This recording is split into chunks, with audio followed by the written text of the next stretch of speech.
우리가 아플 때 먹는 약 있잖아요. 그게 사실은 숲속 나무나 들판에 핀 꽃, 심지어 우리 눈에 보이지도 않는 아주 작은 미생물에서 시작됐다고 하면 믿어지세요? 진짜 신기하죠? 자, 오늘 이 시간에는 우리 약장 속에 있는 약들의 진짜 고향, 바로 천연물 화학이라는 놀라운 세계로 한번 들어가 보겠습니다. 이 표를 한번 볼까요? 인류 역사상 최고의 발명품 중 하나라는 아스피린. 이거 버드나무 껍질에서 나왔습니다. 또 강력한 진통제인 모르핀은 양귀비꽃에서 시작됐고요. 그러니까 우리가 너무나 당연하게 생각해왔던 약들 중 상당수가 사실은 자연이 수억 년에 걸쳐서 만들어낸 일종의 작품을 우리가 살짝 빌려와서 변형한 거나 마찬가지라는 거죠. 네, 바로 이 질문이 오늘 우리가 풀어갈 이야기의 핵심입니다. 약국 선반 위에 놓인 그 작은 알약이 되기까지 그 물질의 진짜 여정은 대체 어디서부터 시작된 걸까요? 그럼 지금부터 그 비밀스러운 기원을 한번 파헤쳐 보겠습니다. 이 모든 이야기의 배경에는 과연 어떤 과학이 숨어 있을까요? 정답은 바로 천연물 화학입니다. 쉽게 말해서 자연 속에 숨겨진 약효를 가진 화합물을 찾아내고 그 정체가 뭔지, 구조를 발견해서 우리를 위한 새로운 약을 만들어내는, 뭐랄까, 과학자들이 하는 보물찾기 같은 거라고 할 수 있겠네요. 자, 그럼 과학자들은 이렇게 넓고 넓은 자연 속에서 대체 어떻게 그 보물을 찾아내는 걸까요? 그 탐색 과정을 한번 같이 따라가 보시죠. 탐색 대상은 정말 다양해요. 우리 조상들이 수천 년간 약으로 써왔던 식물은 기본이고요.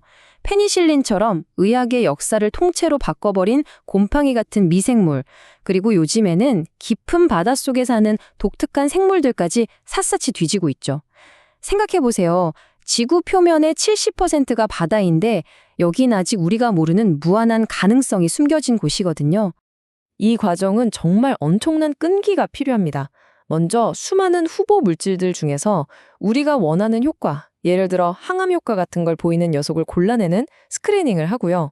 효과가 확인되면 마치 모래사장에서 바늘 찾듯이 복잡한 혼합물 속에서 딱 하나의 순수한 활성 물질, 이걸 선도화합물이라고 하는데 이걸 분리해 내야 합니다. 그리고 마지막으로 NMR 같은 정밀 장비로 분자의 지도를 그리듯이 정확한 3차원 구조를 딱 밝혀내야 드디어 신약 개발의 첫걸음을 떼게 되는 겁니다. 그런데 문득 궁금해지죠?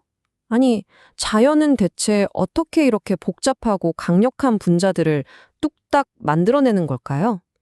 그 비밀은 바로 자연의 화학 공장, 생합성 과정에 있습니다. 생물체가 만드는 화학 물질은 크게 두 종류로 나눌 수 있어요. 하나는 당이나 단백질처럼 모든 생물이 살아남기 위해 공통적으로 만드는 1차 대사 산물이고요. 다른 하나는 특정 생물만이 자신을 보호하거나 다른 생물과 소통하려고 만드는 특별한 물질, 바로 2차 대사 산물이죠. 우리가 찾는 의약품의 보고는 바로 이 독특한 2차 대사 산물 안에 숨어 있습니다. 되게 복잡해 보이는 이 2차 대사산물들도요, 사실 알고 보면 아주 단순한 기본 단위 몇 개를 조립해서 만든 거예요. 딱 몇 종류 안 되는 레고 블록으로 우리가 상상하는 모든 걸 만들 수 있는 거랑 똑같은 원리죠. 화면에 보이는 이런 것들이 바로 그 레고 블록, 전문 용어로는 생합성 단위라고 부릅니다.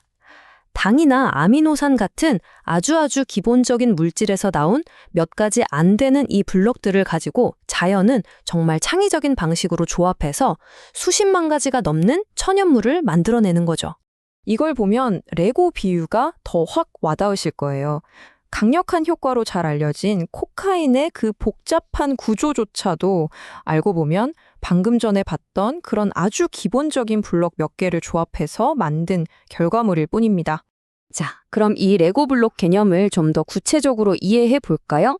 가장 기본이 되는 재료 중 하나인 당의 세계로 한번 들어가 보겠습니다. 가장 간단한 형태의 당인 단당류는요, 어떤 작용기를 가졌느냐에 따라 크게 두 종류로 나뉩니다. 포도당처럼 알데하이드 그룹을 가진 알도스랑 과당처럼 케톤 그룹을 가진 케토스. 사실 이건 그냥 아주 작은 화학적 차이일 뿐이에요. 그런데요, 진짜 마법은 이 단순한 당들이 서로 어떻게 연결되느냐에 따라서 펼쳐집니다. 그 성질이 완전히 180도 달라지거든요. 바로 이 연결 방식의 미세한 차이가 자연의 경이로움을 만들어내는 핵심 비법이죠. 와, 이 슬라이드는 정말 대단합니다. 한번 보세요. 녹말과 셀룰로스, 둘 다 똑같은 포도당이 그냥 쭉 길게 연결된 사슬이에요. 재료는 100% 똑같다는 거죠. 그런데 딱 하나, 이 포도당들을 연결하는 고리의 방향, 즉 결합 방식이 다른 것만으로 모든 게 바뀝니다. 녹말은 알파 결합이라 우리 몸이 쉽게 분해해서 에너지로 쓸 수 있는 음식이 되고요. 셀룰로스는 베타 결합이라 엄청나게 단단한 섬유, 즉 식물의 뼈대가 되는 건축 자재가 되는 거죠. 우리는 이걸 소화시킬 수도 없고요. 아니 똑같은 재료인데 연결 방식 하나 바꿨다고 하나는 밥이 되고 하나는 나무가 된다니 정말 기가 막히지 않나요? 자, 그럼 오늘 이야기들을 종합해 볼까요? 이 모든 것은 결국 자연이 가진 무한한 잠재력을 가리키고 있습니다. 이 말의 의미는 아주 명확합니다. 우리 인간이 실험실에서 아무리 열심히 새로운 화합물을 만들어내려고 애써도 수억 년의 진화가 빚어낸 자연의 정교하고 다양한 화학 구조를 절대 따라갈 수 없다는 뜻이죠. 자연은 여전히 인류 최고의 화학자인 셈입니다. 오늘 우리는 버드나무 껍질이 아스피린이 되고 양귀비가 진통제가 되는 그 신비로운 여정을 함께 했습니다. 결국 자연은 아주 단순한 재료로부터 시작해서 우리 생명을 구하는 가장 중요한 의약품들을 만들어내는 그야말로 위대한 화학 공장인 셈이죠. 그렇다면 핵심은 바로 이겁니다.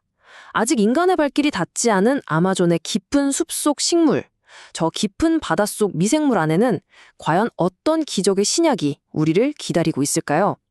그 해답을 찾는 열쇠는 자연을 소중히 보존하고 끊임없이 탐구하려는 바로 우리들의 노력에 달려 있을 겁니다.